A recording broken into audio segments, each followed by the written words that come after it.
All right, you guys, happy Thursday. And I should ask the question, where are my fellow weaklings at? Because that's what Trump called us yesterday, right? He also, during a press conference, said that we were stupid for still caring about the Epstein files.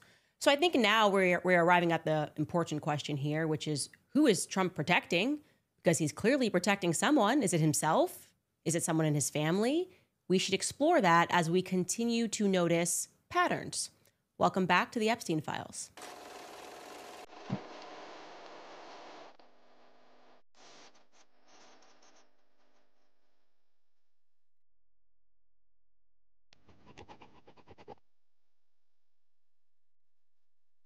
So the Epstein files are triggering a worldwide response because, well, as you saw yesterday, too many countries are indicated. I'm talking in just yesterday's episode, we already covered Ukraine, Iran, Lebanon, the United States, France, Russia, and we are barely even scratching the surface, my friends. In fact, I didn't even mention yesterday that the country Liechtenstein, a tiny little dot in Europe, that was the country that Robert Maxwell was laundering his money through. So like when he was robbing the pensions, it was going through Liechtenstein and then to Israel. Everybody is involved in this. We're going to get into North Africa. By the way, another random fun fact that I didn't include in yesterday's episode. Guess which law firm represented Robert Maxwell? This is per Vanity Fair's 1992. They did this long profile regarding the mystery of Robert Maxwell's death. Check this out. It tells us in this article that Wilkie, Farr, and Gallagher, if that name is sounding familiar to you, that law firm is sounding familiar to you, it's because they are currently the law firm that is representing Blake Lively. Yeah, the article tells us that they represented Robert Maxwell. And yeah, they're now representing Ryan Reynolds in what the public is noticing might be a totally rigged game against Justin Baldoni. Does Israel have the courts? Who would have the power to rig something that's so obviously wrong, what's been happening in that case? Anyways, point that I'm making here is the world is a stage, my friends. It is a stage. And we should take a listen, by the way. President Trump yesterday explaining to the press who were asking him questions about the Epstein files. He then said this regarding the quote-unquote hoax. Take a listen. I know you want to move past all this intrigue over the Epstein files, but I do want to ask you to clarify something you said this morning. You said this was all a hoax. Has your attorney It's a big hoax. told you this was a hoax? What evidence? No, it's not the Attorney General. No, I know it's a hoax. It's started by Democrats. It's been run by the Democrats for 4 years. You had Christopher Wray and these characters and Comey before him. And it's a bad group. It started, actually, look at the Steele dossier that turned out to be a total hoax. The 51 agents, the intelligence, so-called intelligence agents, it was a hoax. It's all been a big hoax. It's perpetrated by the Democrats. And some stupid Republicans and foolish Republicans fall into the net. And so they try and do the Democrats' work. Look, I'm happy to be stupid. I'm happy to be foolish. I was very happy to be a person in the basket of the deplorables. The ad hominem stuff doesn't mean anything to me, especially when it comes to a ring that involves harming children. Okay? I just think that this is so ridiculous to try to divide people and make it seem like it's a fight between the left and the right. It's not that. We are, in fact, not stupid, but we're happy to have you call those names. And when I hear him say that, it just inspires me more to look into this. I really think that nothing should commit us further to wanting to unpack the Epstein story than the amount of gaslighting that is currently taking place. So let's jump right back into it. We're going to unpack Epstein's story first because I want to keep us very focused. There's going to be so many names, so many things that are happening. By the end of this series, we're going to be speaking about Greek mythology, truly. And I want to make sure that we very early on establish some threads and some trends that you will see as we begin to weave this web, okay? Here are the indicators thus far. Identity laundering. That's a big piece of this. The ability for people to change their names and to go by different names, that we are seeing that already early in this story as we unpacked Robert Maxwell. You can keep this up, the slide up. The next is the Midas touch, okay? The Midas touch being this person was not qualified and yet they were touched. Somebody had their hand on them and they were pulled through the ranks. The third one, obviously, is sexual deviancy. Robert Maxwell, we've talked about him already. An element of theater. You could also say that's a part two that goes along with the identity laundering. They're becoming different people with different stories. It's very gypsy, okay? And the last piece of this is historical revisionism. telling us not to remember what happened yesterday, rewriting. This is when publications get involved, constantly changing somebody's name, helping them, and telling us, don't remember what happened yesterday. This is what we're telling you the present is now. So we've already discussed Epstein's bizarre life story, but we're going to do it again here because now we are in the series officially. And as you know, the indicators, which we've identified in the Robert Maxwell story, are plenty here in the Epstein story as well. His story begins in 1953. And don't worry, I've created a timeline for you guys at home. I know some of you guys like to freeze and go through the timelines. It was in 1953 that Jeffrey Epstein is born. We are told that Jeffrey Epstein spent his childhood in Brooklyn, a part of the Seagate neighborhood, which has a population that is 80% Orthodox Jews of Russian origin. Okay, so they're coming in and they're settling in Brooklyn. That's going to be relevant for later in this episode, so I want to remember that. And similarly, we heard about this when we discussed Robert Maxwell yesterday.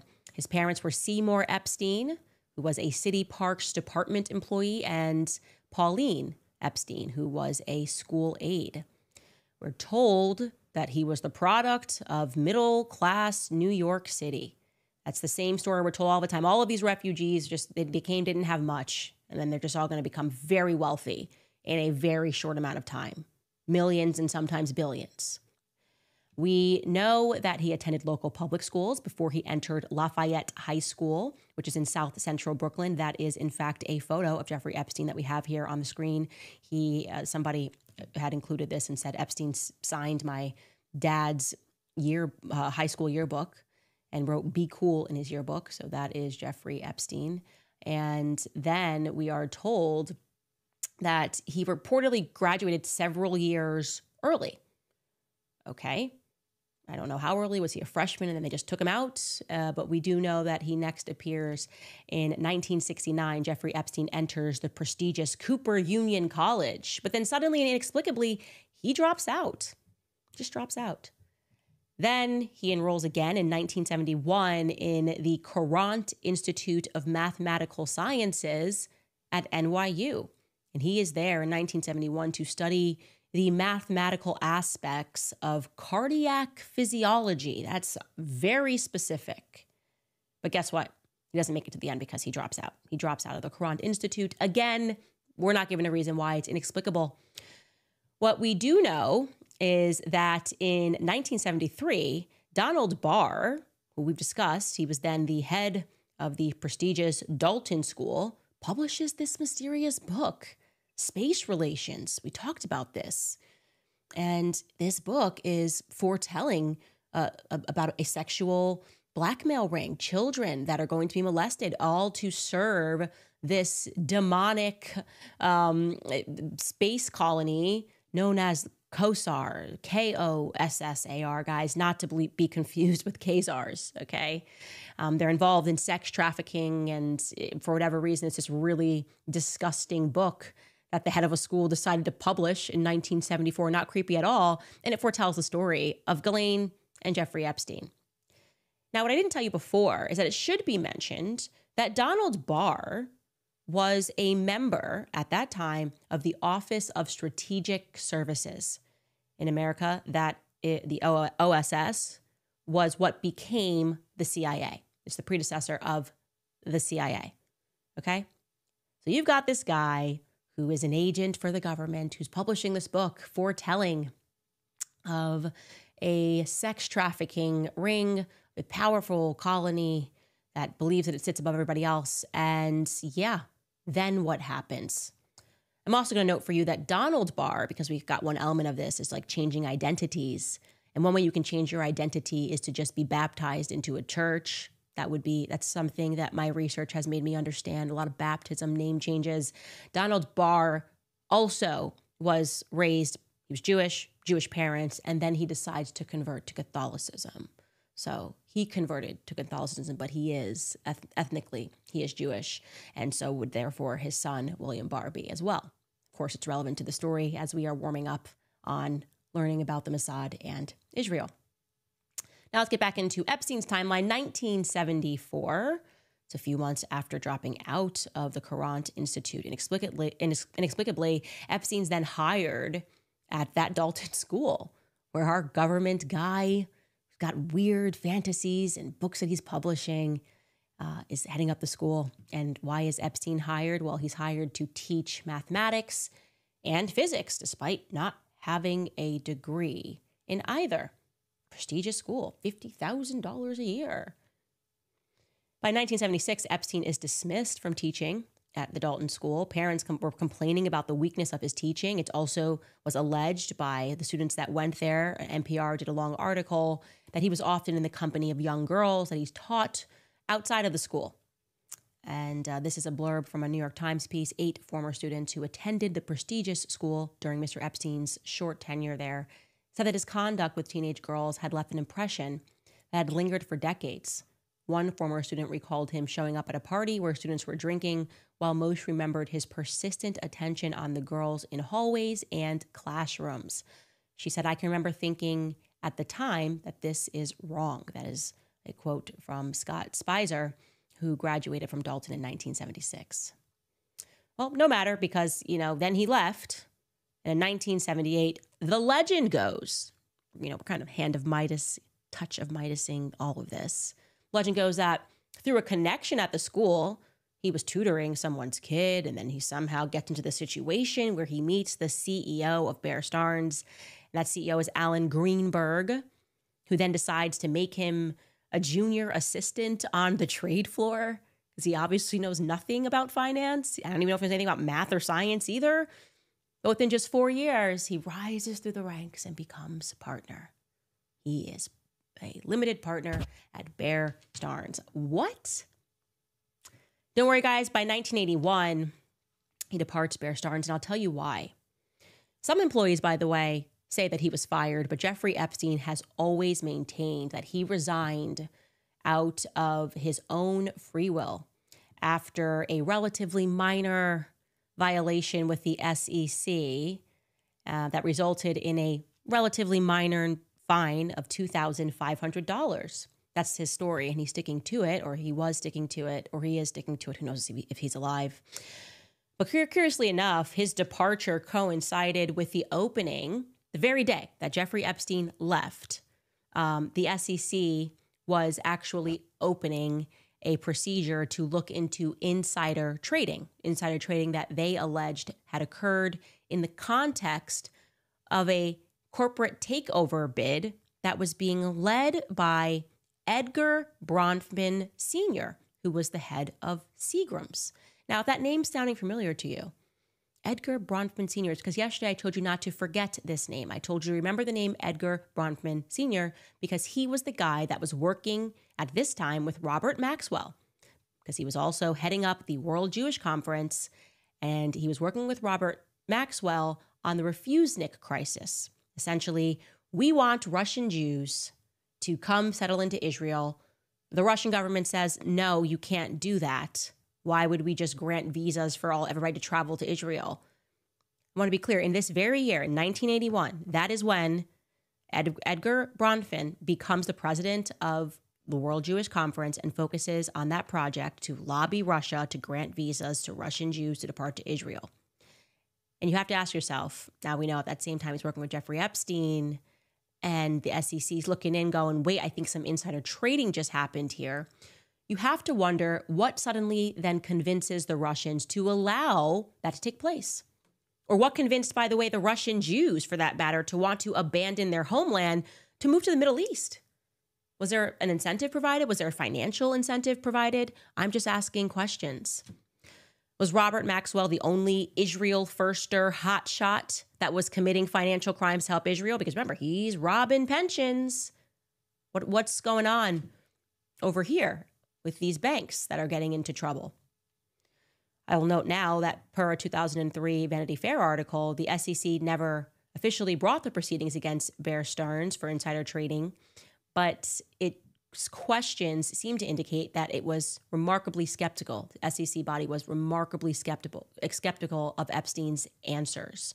Vanity Fair writes that some sources wondered why, if he had such an important role at Bear Stearns, he's a partner, why would he have left over just a small fine of $2,500? Something else was clearly going on there. Now, the next part of Epstein's biography gets a little bit murky, And I want to tell you, by the way, what he was interested in. That's kind of like, what was his public life profile? You know, he had all of this money. We don't really know how he has it or how he gets it, but he's everywhere. And I'll tell you some things that he was passionate about. He's a passionate guy. He was passionate about issues relating to human consciousness, brain function, and also particularly transhumanism. Gosh, this is really becoming a theme, transhumanism.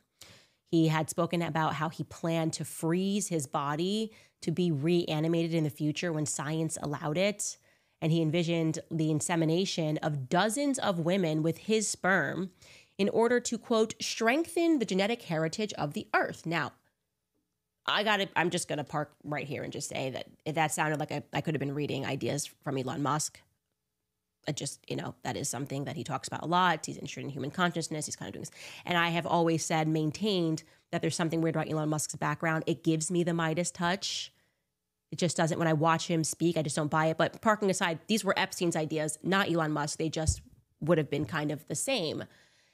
And that's what he wanted to do, this just to strengthen the genetic heritage of Earth, to inseminate dozens of women with his sperm. And he supported, therefore, Germinal Choice, which is a sperm bank of Nobel laureates. Okay? Jeffrey Epstein also, in this capacity, gave, of course, tens of millions of dollars in donations to Harvard. I say, of course, because as we have learned, Harvard is running some sort of a Mossad operation. I feel very confident to state that it's very clear to me and that you are seeing all of these people that are going through Harvard, mysteriously getting in, not very bright people, and suddenly put into positions of power. So I think that is a fair thing to surmise. I'll say it's my opinion. Better be careful because Harvard's coming down on speech at the moment. Now, he then made, Jeffrey Epstein, some curious donations, given the fact that he does not have any children. He donated $25,000 to a children's tennis club in Maryland. He donated $30,000 to a preschool in New York. He donated $15,000 to a private girls' school that is a stone's throw away from his New York mansion. In 2017, he made another $50,000 donation, this time to the UJA, which is the Federation of Jewish Philanthropies of New York, and they are openly committed to world governance. They are openly committed to establishing this one world government. Epstein also gave to a ton of politicians. I'll give you some of them right here. Some interesting names on this list. You can look through this. But yeah, President George H.W. Bush definitely stands out. Former Secretary of State John Kerry stands out. I know the Clintons are on the list as well. Governor John Kasich is on this list. Senator Chuck Schumer is on this list. It is quite telling. He primarily gave to Democrats, but it is quite telling which Republicans he decided to give to. Former Senator Bob Dole.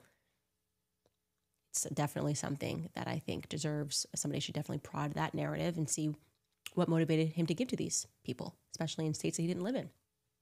Now, jumping back into our timeline, 1981, this is this big year, right? You've got him with Edgar Bronfman. Edward Bronfman is working factually with Robert Maxwell, and that was also the year 1981 that began the Iran-Contra affair that we discussed yesterday. The Iran-Contra affair is what connects Epstein to Robert Maxwell, not just via Edgar Bronfman, but also through the Refusenik scandal, but also, as Ari Ben-Menashe told us, the insistence at that time was coming from Robert Maxwell in his office in London, telling them that they needed to just let Epstein into the arms discussion, right? Let Epstein into this, include him. Your bosses have told you this guy is good, and now you've got to include him on these arms deals. And Ari Ben-Menashe was like, even though we were instructed to, we thought he was an idiot, we thought he was incompetent, and so we did not involve him. But yes, he ended up getting together a nice little business of blackmailing American politicians. Okay. What happens in 1987 then is kind of relevant because it is, rather appropriately, a British defense contractor. His name was Douglas Leese, okay? So someone who contracts weapons and technology to a nation's military. It was him, Douglas, who recommended Jeffrey Epstein as a genius with no morals to Stephen Hoffenberg. Stephen Hoffenberg was the CEO of a financial company called Towers Financial Corporation. Okay. So we should just acknowledge right now, make it clear that before we get into what happens with Towers Financial Corporation, what Ari Minaj told us is obviously true. I'm just trying to help out this administration, by the way, because they're saying they don't know whether or not Jeffrey Epstein was tied to another government. They have no idea if he was working for another government's secret service. They have no idea if he had ties to intelligence services elsewhere. This is the answer. If I can do this from my house, I feel like maybe the feds could do this. Maybe start with Ari Minaj, who's on record saying that. Maybe start with these other people who are telling you how they're connected. Start with Bronfman, look into that whole thing. I'm just trying to help out the United States government here. Anyways, this confirms that what Ari Minaj said was true, that Robert Maxwell got Jeffrey Epstein involved in weapons. And Vicky Ward, by the way, who is a journalist, reported also that Epstein had operated on behalf of the Saudi arms dealer Adnan Khashoggi. Now, if you're remembering the whole Khashoggi thing, you're like, oh, I remember that name, Jamal Khashoggi. It was like the quote unquote journalist that did not, brutally was murdered. He was a quote unquote just a Washington Post columnist, Jamal Khashoggi. No, he was not. He was not just a Washington Post columnist. His uncle, Adnan, and this is according to the U.S. Defense Intelligence Report, was cited as one of the largest drug exporters from Colombia in the 1980s and the 1990s. And also Viktor Ostrovsky, we mentioned him yesterday. He is the guy that defected from the Mossad. He also claimed in his book that Adnan's loyalty, however, was not to Saudi Arabia, but was actually to the Mossad.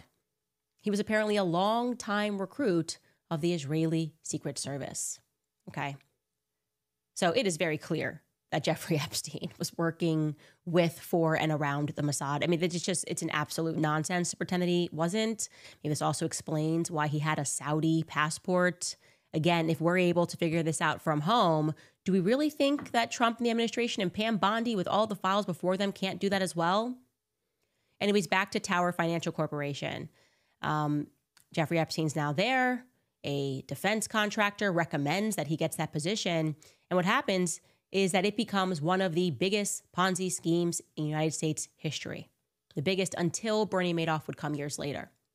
So Stephen Hoffenberg, the CEO, who at the time when this Ponzi scheme was going down, ended up going to prison for crimes related to their schemes and the bank's eventual collapse because of it. It's a Ponzi scheme. There's a massive collapse, right? He claimed that while at the bank, it was actually Epstein. It was Epstein that, quote, was very heavily involved in the illegal side of the company, from money laundering to espionage to arms trafficking.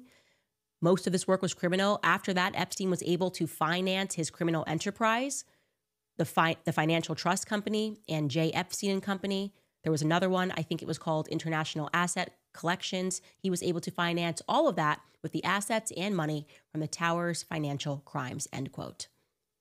So yeah, but Jeffrey Epstein, regarding Towers going down, the Ponzi scheme, Jeffrey Epstein did not go down with them, because in 1993, Jeffrey Epstein left the Towers Financial Bank just before its collapse.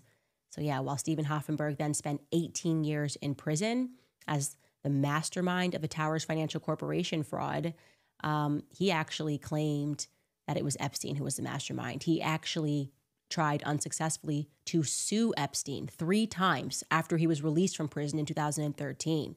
He said Jeffrey Epstein was the true architect, and Jeffrey Epstein had manipulated him. I got to tell you, I tend to believe that, given what we are seeing, these patterns. Yeah, I would think that someone sent him as an agent. I mean, the defense contractor, definitely hire this guy, you can trust him. And then Jeffrey Epstein is actually working on behalf of who? Maybe not your company, maybe not America at all. These financial crimes, this pattern, Robert Maxwell, Jeffrey Epstein, we are seeing it's very clear they're robbing the piggy bank. The people that suffer are the people whose pensions it was when Robert Maxwell robbed the pension funds of the Mirror Group. In America, the same thing. You know, when these Bernie Madoff scams, and they say, "Oh, the money's all gone, and your entire savings has been depleted, but you're just gonna have to work harder." I think we can probably stop there in the Jeffrey Epstein story, because next we need to get into his mysterious relationship with Leslie Wexner, because it's a very odd relationship. And I have to tell you, we are not really privy to much since they're locking everything down. But years later, when Jeffrey is actually being deposed related to his crimes with minors, it is interesting to hear and to think about the questions that the prosecutor is asking him throughout the deposition. Take a listen to this clip of Jeffrey Epstein being deposed. Do you consider yourself to be bisexual? No. Okay. In any event, you did develop a sexual relationship with Leslie Wexner at some point in time. Is that true? No. Mr. Epstein, how long have you been sexually attracted to underage minor females? Objection, harassing, argumentative. Are you kidding? No, I mean, I don't feel like I'm divulging any secrets here, right? Move to strike. Mr. Epstein, were you sexually abused as a minor? Again? Were you sexually abused as a minor? You know, I'd like to respond to all your, if any, questions seem to be relevant, but I would like to respond to any relevant question at this time. However, my attorneys have counseled me that I cannot provide answers to the questions relevant to this lawsuit today. I must accept their advice or risk losing my Sixth Amendment right to effective representation. Accordingly, then, I assert my Fifth, Sixth, and 14th Amendment right to the United States Constitution. Now, of course, it is a legal strategy, especially when you know they're cooking up that he's just going to sign a plea deal and get away with it and then just be running the sheriff's office in Miami. It is a strategy to say, just plead the Fifth about everything. But if my lawyer said plead the Fifth about everything and some questions were just so absurd, like, okay, no, obviously. But why? What made the prosecution ask him whether or not he had a sexual relationship with Lex Wexner? What did they know? What became apparent when they were looking before them and they were trying to charge him, and then somebody comes in the hand of Midas and says, leave that guy alone. He's ours. What made them ask that question? It's a very specific question. Did you have a sexual relationship with Lex Wexner? It's a very specific question to ask him whether or not he was molested in his youth. Oh, that's very interesting. And there's a lot more that we have to unpack. But I wanted to leave time today to take a look at what could possibly be motivating Trump in this moment, because it is very, very relevant, I think, to consider that question. All right, so who is Trump protecting? You have to wonder. I don't believe, and I know that some of you guys were in the comments were really mad at me about this, by the way. I said, I don't believe that Trump is in the Epstein files. You're like, Candace, come on. He's obviously in the Epstein files.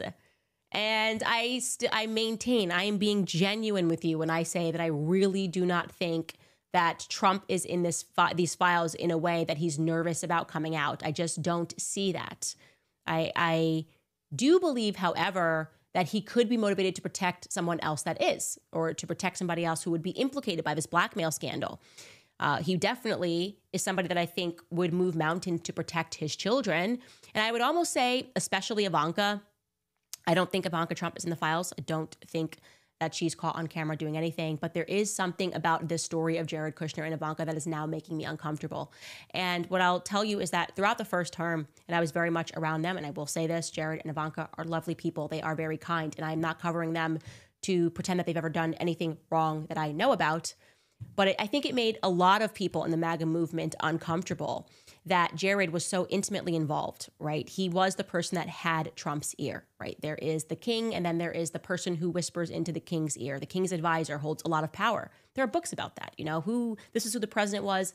This is who actually held the power. I think it's called like Friends of the President or All the President's Friends. I can't remember the book. But anyways, Jared was that person. Everybody knew that if you wanted to get something done, you went through Jared. Okay, Jared was running the White House the first term. He just was. And his demeanor is such that when he was doing it, he was doing a very good job because everybody likes Jared, which is to say that he doesn't ruffle any feathers in the process. And what I think bothered me was Jared had so much power and he got a lot done that he wanted through President Trump. But then when Jared left his post at the White House, suddenly we learn that Saudi Arabia injects $2 billion into his fund. Okay, this is a headline in the Wall Street Journal. Jared Kushner's new fund plans to invest Saudi money in Israel. Okay.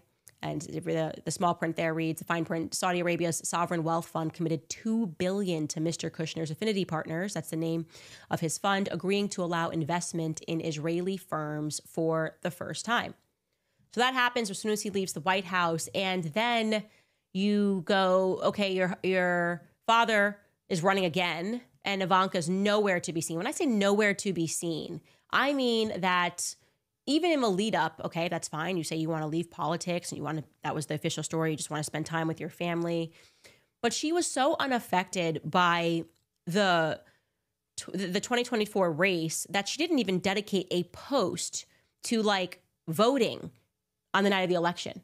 I'm not kidding. The night before the election, I don't know if you guys remember this, Ivanka took to X while everyone's worried about whether or not we're going to have a country. Like, the panic that you feel when you're a citizen, and it matters who's going to lead this country. Like, it actually matters. So whether you were hoping for Kamala, I certainly wasn't, or whether you're hoping for Trump, the idea that the other person could win, people had anxiety. I had anxiety about the future for my children. I was like, we may not have a country in 4 years. But not Ivanka. She didn't even say like, hey, I'm going to stay out of it, but vote who you want to vote. She did a birthday tribute to herself. She did. The night before, she had a birthday. This was the post the night before the election. And she wrote, this past week, I turned 43. So it wasn't even like it was her birthday eve. It was like the week before she turned 43. And then she wrote, reflecting on life's lessons, here are some truths that I've learned along the way.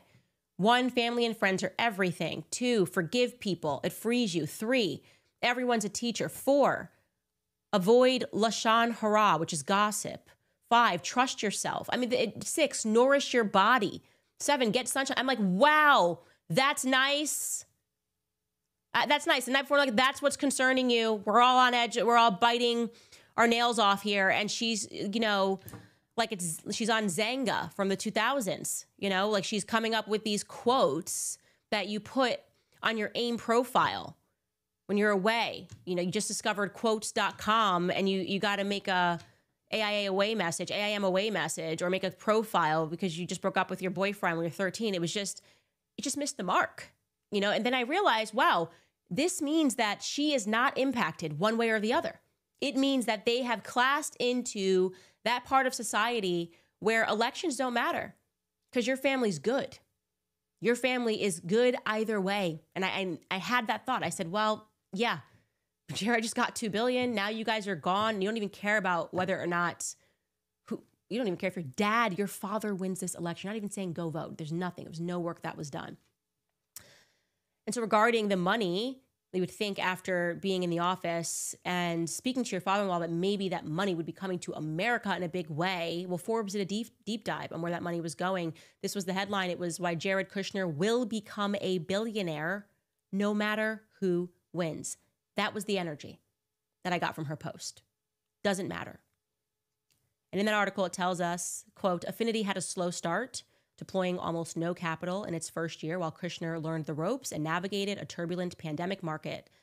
But it's since picked up the pace and has now invested about $1.6 billion in at least 8 firms in Brazil, Germany, Israel, the US and UK, and the UAE, in industries ranging from finance to energy. Its most notable investments so far are the ones that it made in Israel. In September of 2023, Affinity announced a $110 million deal for a 15% stake in the automotive and credit business of the conglomerate Shlomo Group.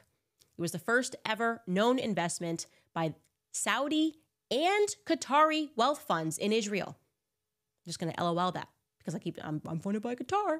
Okay, take down Candace Owens. It's just like Israel does deals with Qatar the whole time. That's the point here. They say it's significant because neither Gulf state has diplomatic relations with Jerusalem, and Kushner had to obtain waivers from both governments to make that happen. So he is acting as an intermediary between Qatar and Israel and getting this deal done, right? While the rest of us are being accused of being funded by Qatar for some reason, I guess this is fine. Like the Zionists are fine with this. The Shlomo deal tells us it was closed in January, and 6 months later, Affinity bought some $130 million in shares of the publicly traded Israeli financial services from Phoenix Financial. And this is what Jared had to say about that. He said, quote, it's only brought me closer with my investors. The fact that I'm investing Gulf money into Israel post October 7th, that's very important. We need to bring everyone together, he said. Okay, I really do wish that money was being invested in America, again, because you used the office to facilitate deals that would help you and your family. Of course you did that. But what's also striking is Jared's post, because then you wonder, okay, what is his vision after October 7th? We know what it is because really just a few months after October 7th, Jared was on the stage at Harvard, of course, and he had this to say about October 7th. Again, just a couple of months after, nobody knew what was going to happen. We were told they were just going to quick military response in Gaza. Now we realize it's an ethnic cleansing. They are intentionally it's a demolition. It's just a controlled demolition, essentially, is what we're looking at. They're demolishing everything in sight. And this is what Jared Kushner had to say on stage at Harvard just a couple of months after. He apparently maybe saw that demolition before the rest of us. Take a listen. I think that both sides are spending a fortune on military. I think neither side really wants to have, a terrorist organization enclaved right between them. Gaza's waterfront property. It could be very valuable to, if people would focus on kind of building up, livelihoods. You think about all the money that's gone into this tunnel network and into all the munitions. If that would have gone into education or innovation, what could have been done? And so I think that it's a little bit of an unfortunate situation there. But I think from Israel's perspective, I would do my best to move the people out and then clean it up. That's like very nice way of saying ethnically cleanse the region, clean it up, and then we've got some valuable property. We've got some valuable waterfront property. Then we know Trump's then talking about building Trump hotels, and it really, really makes you wonder. Okay, that was February 15, 2024. And he already had a real estate vision for people being moved out of Gaza. So we go back to our indicators, right? Our indicators. Do we have that, guys, from the beginning? We were talking about this. Identity laundering, the Midas touch, sexual deviancy, theater, historical revisionism. And regarding the Midas touch, apparently it has been reported, and this was not a political report, by the way. This was done in 2006, before Jared Kushner was in the public domain. There was this guy who said that, yeah, Jared Kushner got into Harvard because of this Midas touch. They were saying that he did not have the grades to get into Harvard. And I'll tell you about this guy. This guy's Dan Golden. He wrote a book back in 2006 called The Price of Admission. He was investigating at that time, again, not related to politics, left or right. He just thought it was interesting that there were so many of these people going to Harvard that were underqualified. He was investigating why so many of the elite's children get into Harvard, despite not having the academics to do so. And Jared Kushner came up in his investigation naturally. And according to him in his research, he writes, quote, New Jersey real estate developer Charles Kushner, that's Jared's father, we're going to talk about him in a second, had pledged $2.5 million to Harvard University in 1998. Before, not long before, his son Jared was admitted to the prestigious Ivy League school.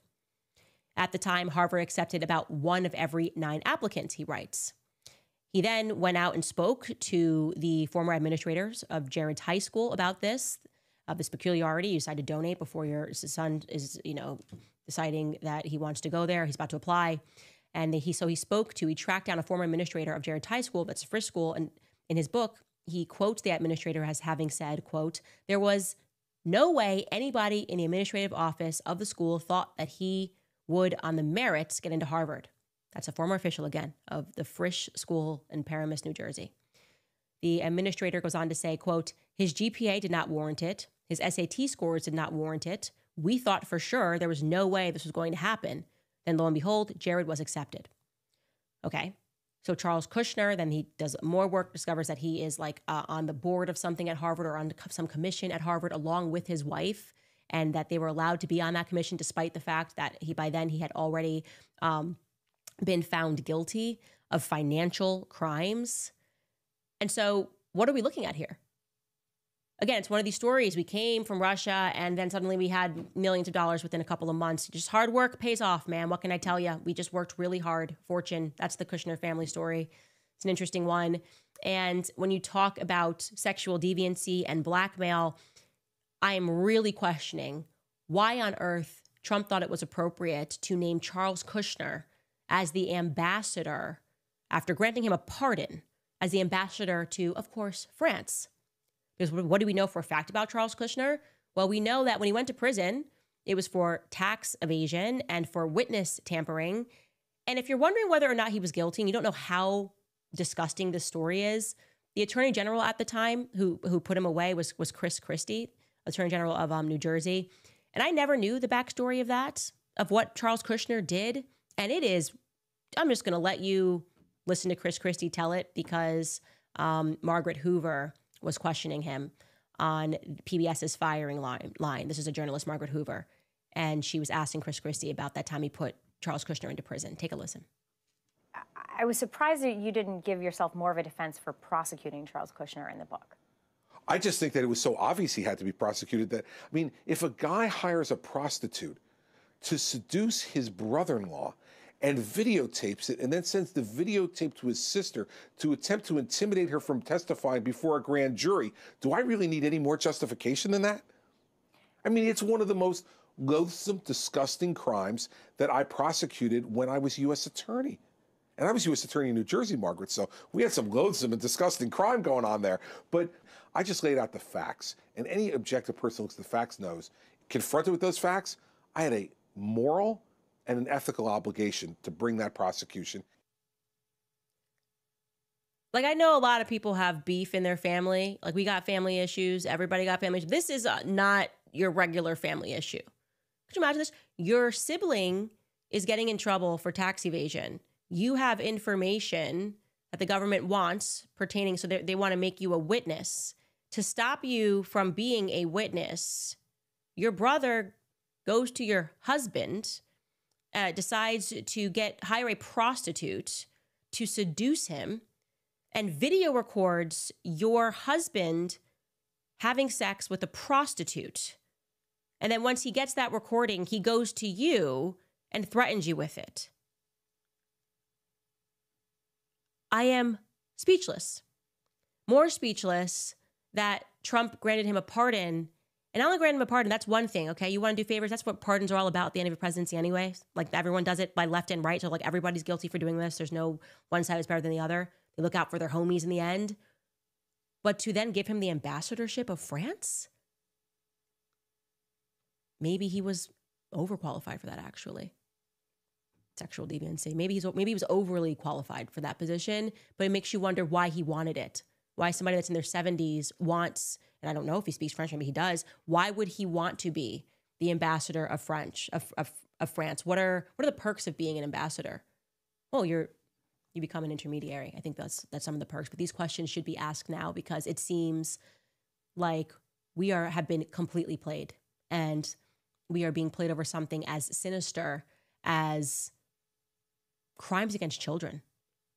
We're being called stupid, right? We're being called weaklings for saying, excuse me, there's not just smoke here, there is fire.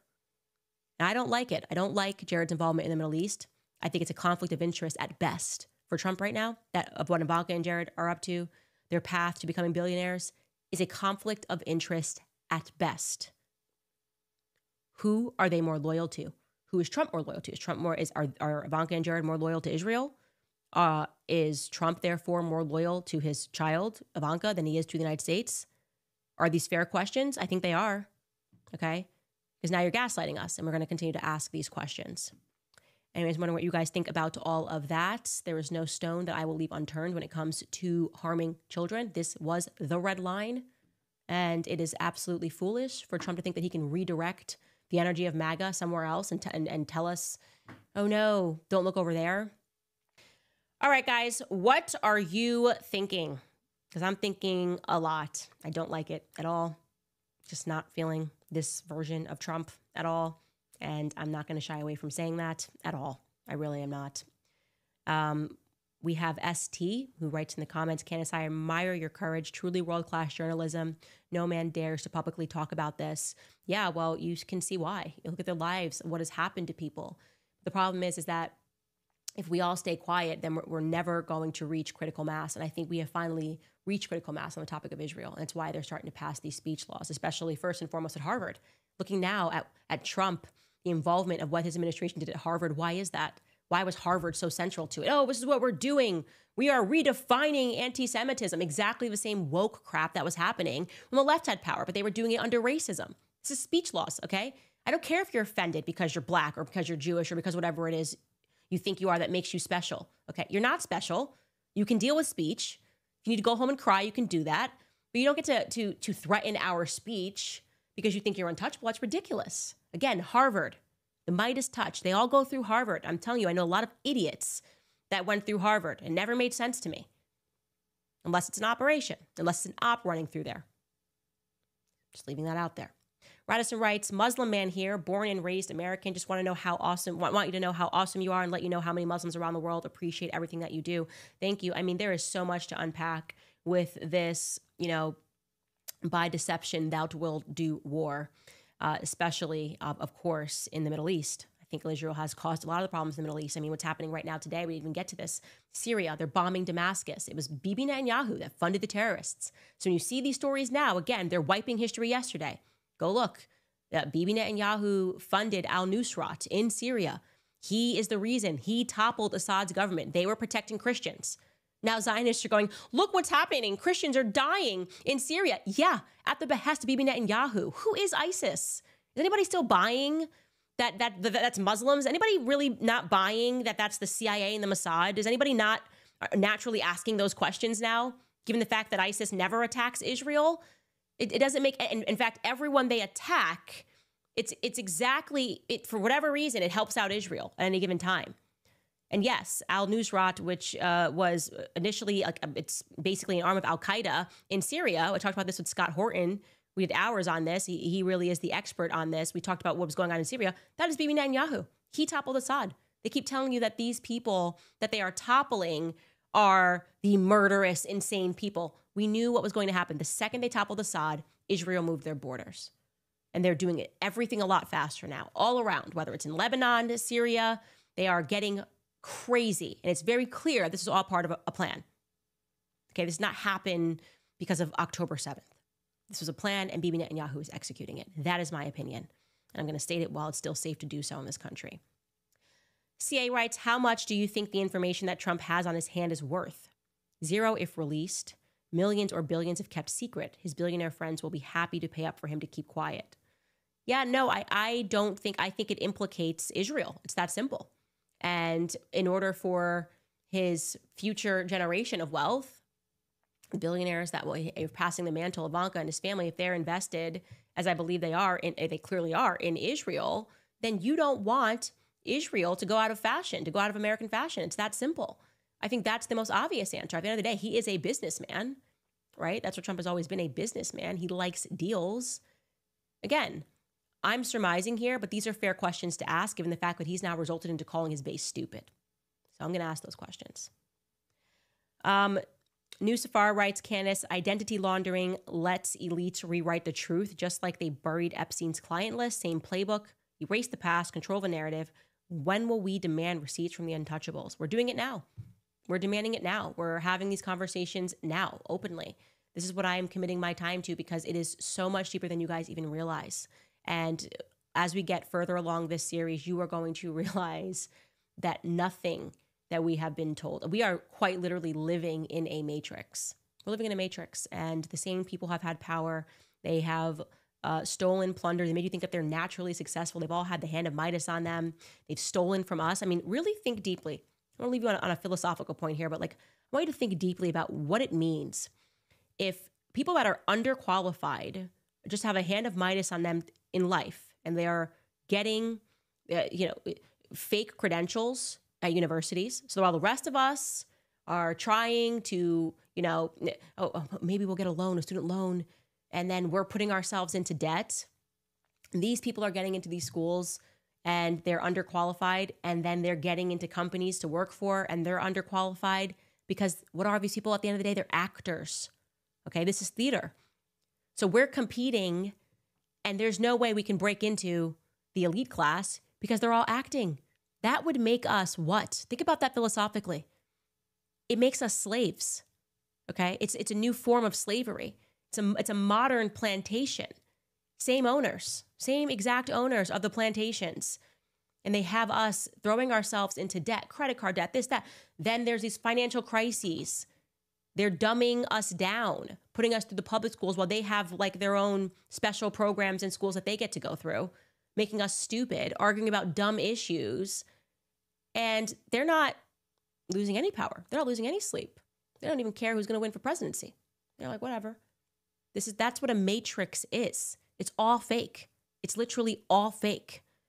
And that is what the Epstein story threatens. You pull the fabric there, and it implicates so many countries, and you realize that none of these characters are real.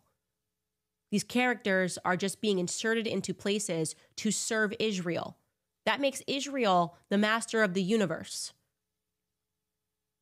And that's troubling, because this is a state that has a hexagram on their flag, okay? They're even lying about the history of the Star of David. It's a hexagram. It's a cult.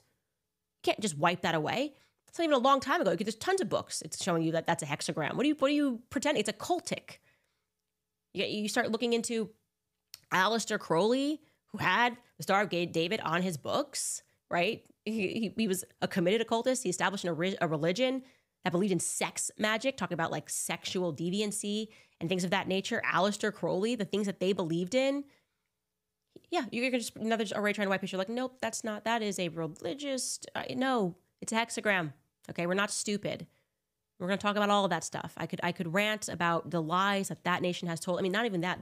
The Star of David used to be the flag of Morocco. Okay, why? That's weird. It's not a Jewish state. Why? What was going on in Morocco? What was going on in Algeria and Tunisia and Morocco? Andre Gide. We'll get to all of that. Aleister Crowley. What were they doing there? Initiations. Why would they put their hexagram in those countries? Anyways, let me stop, because I'm going way too deep on this. And for those of you that don't know, somebody just gave money and said all roads lead to the occult. Yes, it is an occult nation. There's no question about that. Everything that they are involved in is occult. And that's why we have to sort of wake the world up to this very quickly, because they have a lot of power. And the only way that we are going to be able to fight this is by being willing to tell the truth. For those of you that would like to support my work as a journalist, you can head to the website. I do not have a Hand of Midas on me, unfortunately. And you can purchase some merch. You can sign up. Yeah, we have new merch. You can also sign up for the Shot in the Dark series. You can join our book club. Next Tuesday is our next meeting, where we finish Hollywood Babylon, which we also learned Aleister Crowley, the occult, they established Hollywood as well. And yeah, we believe what we see on their movies is history. That is a part of rewriting history, running Hollywood, not making people believe that these actors and actresses were just so talented, but they're actually coming up through their special schools. These people are trained. They are trained. Your world, I hate to make it come crashing down. It is a carefully woven illusion, but it's okay, because it should be all crashing down, right? Because then we get to go back to the beginning and recognize what is real and what is fake. What is real? I see what I did there. Anyways, we will see you guys on Monday.